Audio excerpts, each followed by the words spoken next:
we've got, how are we doing, by the way? Good? I'm good. I'm good. Good. All right.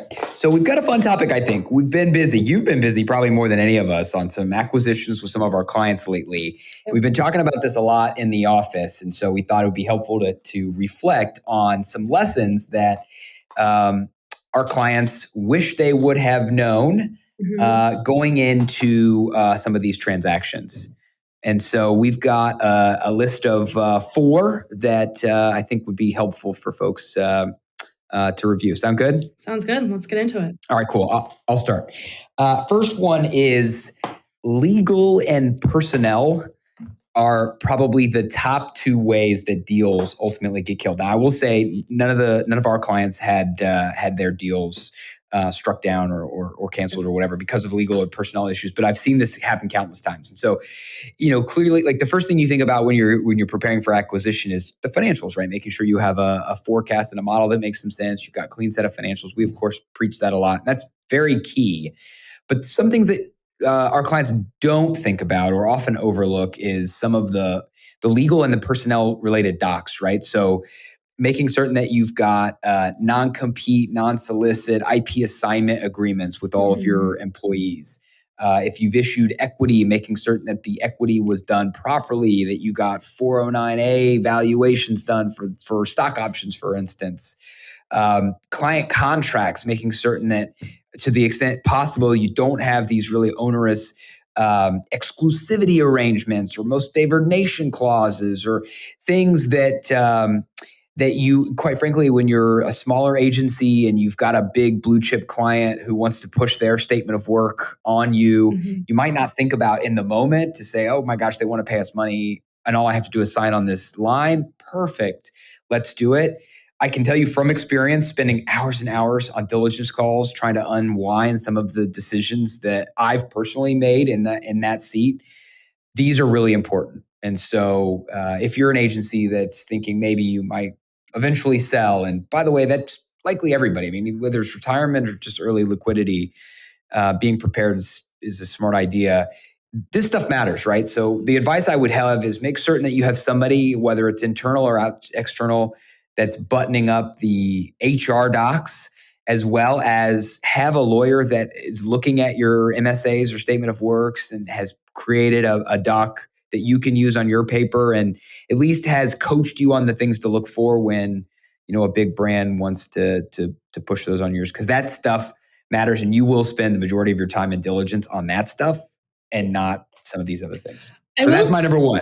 I will say though, do that along the way. Start now, even if you don't think you're going to sell your agency tomorrow. If you start today, it's way easier just to compile that information. All of these points really start today. And if you don't need it in the future, great. But then you'll have it and you're not digging around for it. And by the way, you might have current employees who never sign anything on their way in. That's okay. Yeah. You can get them to sign a non-solicit, non-compete. And really, it's the IP assignment that matters among those 3 the most. Do it now, right? You're 100% right. It is never too late. But in the 30 to 60 days of due diligence for a deal is not the time. I can tell you that is almost impossible. Which feeds into the next point is time kills the deal. So if you can get that information before you're starting these negotiations and the due diligence process, that's going to help with the timing. It's going to move things along faster. The faster you can get it done, it's going to be better. There's no advantage to waiting. I can tell you, there is 100%. I mean, I have actually lived this. I've seen this personally. In fact, I've seen in the last year 2 deals that I've been sort of involved with have fallen apart due to timing. And it's this classic story where the agency gets an inbound offer or gets an offer to sell. And so then, the due diligence process is incredibly time consuming. It is all encompassing, especially if you don't have documents well organized and sort of a framework of a deal room ready.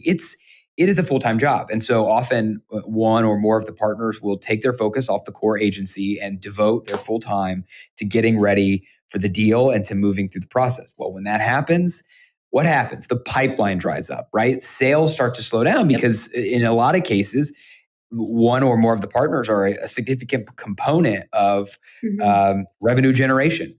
And so when the pipeline starts to dry up, you better believe that the acquirer is asking for updated financials as the deal is progressing. Mhm. And if sales start to decline, one of two bad things can happen. Thing one is the buyer loses interest and says, you know what, this isn't the business we thought we were buying. We're walking.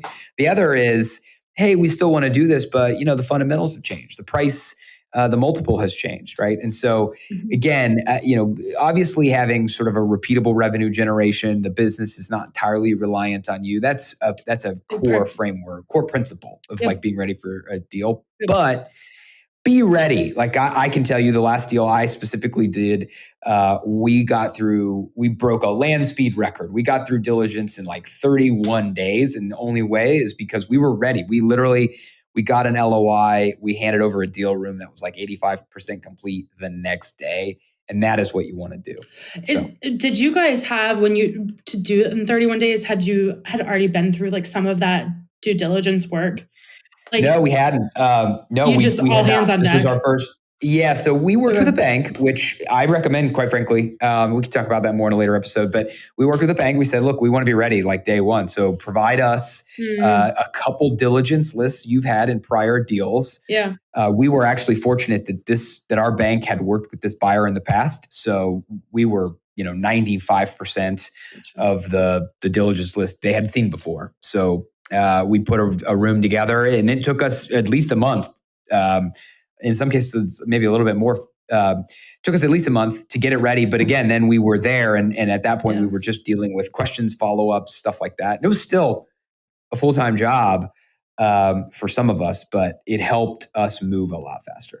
Yeah, one of the deals that I just got done with, they had been through a couple prior to that, so they had all of like the paperwork and all of the contractor and contracts and all of that information pulled and ready. So then by the time they got to the actual buyer, they had it all. It was there and done. Yeah, but there was a lot of work months before that. So yeah, totally. Okay, so here's our third, my second.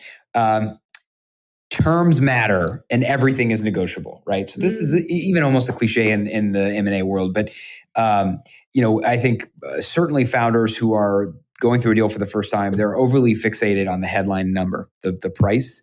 And I would argue the terms that surround that headline number are as important, if not more important. So I'll give you a couple examples. One being net working capital is a thing that and I'm not going to get into a lot of the details about how it works, but ultimately the deal assumes some amount of net working capital in the business, and any excess you get to keep. Right? That is a highly negotiable term, and it can result in 7 figures of difference in how much cash you take. And it's all upfront, right? So a lot of agency deals, maybe not so much as in the recent past, but in the sort of medium past, have included earnouts, right? And so the upfront amount is sort of a small amount of the total consideration. And so moving the needle on the upfront cash can be really meaningful. And the net working capital amount can be negotiated, and that can move the needle by, like I said, 7 figures. The other, another example, but again, there are endless examples, would be if you are in an earnout situation, the terms of the earnout can be highly negotiated. So again, in the deal that the most recent deal I did, there was an earnout. And we actually devoted a significant chunk of our negotiation to the earnout component. And a couple of things we did was increase the amount of the earnout, but also eliminate the maximum, right? So of course the earnout's going to come, and it's generally binary. You hit this number, you get this amount. You don't hit this number, you don't get this amount. And we added a collar to it to say, okay, no, if we don't hit the number, we still want to be paid. If we exceed the number, we want to be paid by a higher multiple. And we want an opportunity to exceed the total consideration by a big chunk. And I'll tell you, with the benefit of the hindsight, that increased the total value of the deal by like 25%, because the business ultimately did exceed the target, and it was because we pushed on that amount. So it's just a note that the price is valuable, and it's obviously the thing you want to focus on. But the terms really dictate ultimately how you end up on the deal. Yeah. What I found very interesting, and you were in the thick of it with me on one of the deals we just did, was the definition of like the working capital, the nitty gritty of like the definition of debt versus, is this a current asset, current liability? Yeah. It's just, it's becomes really granular, and it's almost just a point to say, like, make sure you're getting help through this, right? If you're listening to this and you're either thinking about selling or actually in the thick of it, like, know that every line on that document is negotiable, and you need some folks who are familiar with these deal terms to help you through that, whether it's a bank or it's your accounting firm or whomever it is. Your attorney. Make sure you're looping in the right folks. The deals that we've been pulled in on early, we're able to help negotiate those things. And the ones where we're not, it's obviously harder. So just make sure you're getting help wherever it comes from. Our final point here is EBITDA adjustments. So for those, I'm sure you are all familiar, but EBITDA is earnings before interest, tax, depreciation, and amortization.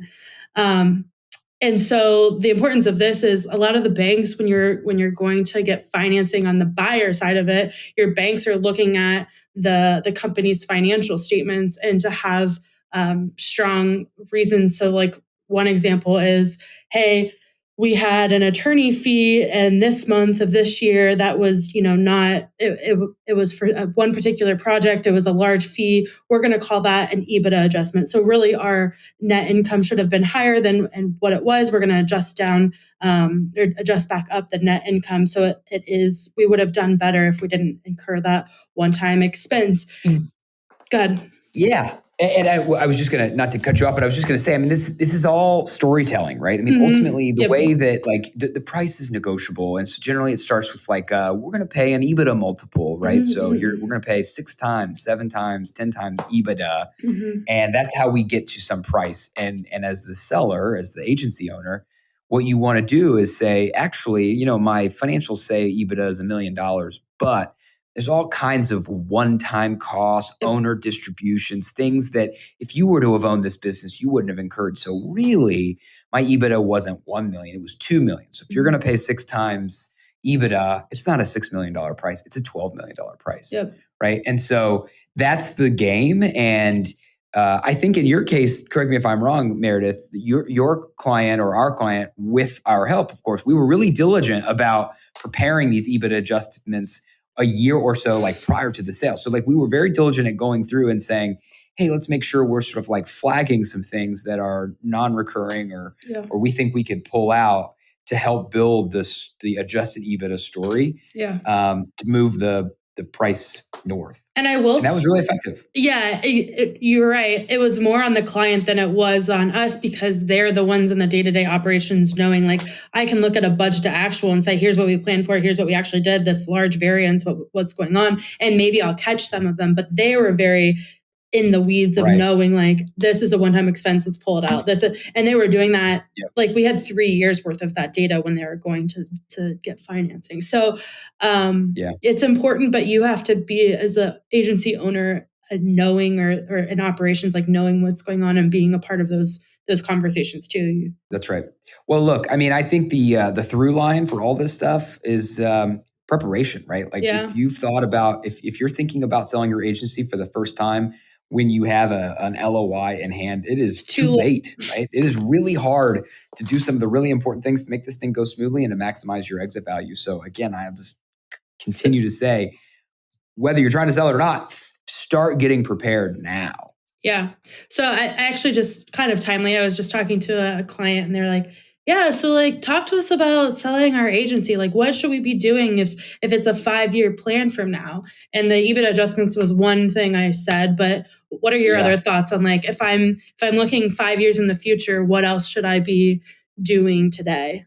Well, by the way, this is probably a really good prompt for another episode. So I'll just hit like a few things really quickly, which is to say, first of all, you just need to make sure that you feel like you have a good sellable foundation, right? So is the agency a sellable agency? Can it exist without you? Do you have repeatable revenue generation? Do you not have client concentrations in the wrong areas?